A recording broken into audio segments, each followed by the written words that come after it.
استقالة رئيسة السيكريت سيرفيس أو جهاز الخدمة السرية اللي هو مسؤول في أمريكا عن حراسة الVIPs والرؤساء القدماء والحاليين في أمريكا.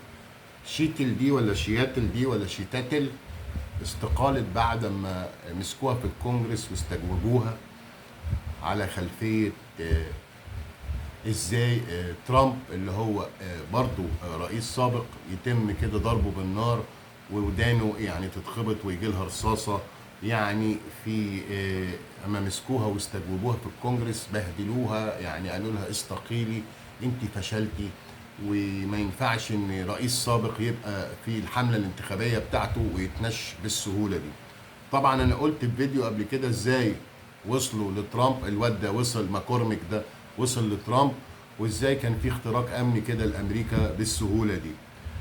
وقلت طبعا هيبقى في تبعات للموضوع ده، انما مسكوا شياتل دي ولا شيتل وبهدلوها خالص في الكونجرس وسالوها، قالوا لها انت كنت فين، والسيكريت سيرفيس والايجنتس بتوعك والمخابرات بتاعتك والاجهزه والانتليجنس والاستخبارات والمعلومات فين، وازاي ما امنتيش الراجل وكان هيتنش وهيروح في الكازوزه.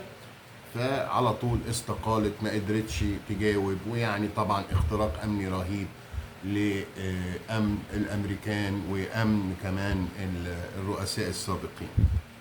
الفيديو ده مش عشان نقول ان يعني امريكا هي العدل والاساس وكل شيء وكل حاجه حلوه في العالم، احنا بس بنوري للناس ان لما حد مسؤول كبير ومهم تبقى رئيسه السيكريت سيرفيس ورئيسه الخدمات السريه لحفظ يعني لحمايه الشخصيات العامه والرؤساء السابقين، لما بتغلط وحاجه مش كبيره لما تغلط في شغلها بتتحاسب، بيقولوا لها مع السلامه.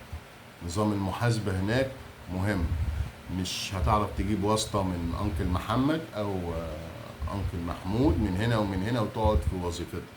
غلطت تروح.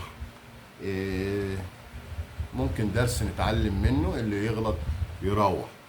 فطبعا اختراق امني رهيب ومش بسيط، وهي يعني ما كانش ليها اجابه خالص. كل ما تتسال ازاي ده حصل كنا يعني مأمنين ومش مأمنين. ده واضح ان طبعا الراجل لو كان بيعرف ينشن صح كان خلص على ترامب. وانا بصراحه ولا يهمنا بقى ترامب ولا اي حد، احنا بيهمنا يعني طريقه معالجه هذا الاختراق الامني في امريكا، وان هو انت مش قادر على وظيفتك في اي مجال بقى، مش بس موضوع السيكريت سيرفيس، مش عارف ومش قادر ومش كومبتنت ومش بروفيشنال ومش يعني محترف وفاهم شغلتك تروح.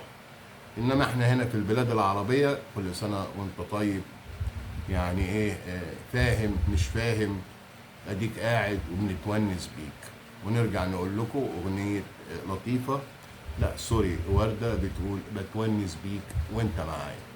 اعزائي المشاهدين كل سنه وانتم طيبين، وشكرا لحسن المتابعه، مع السلامه.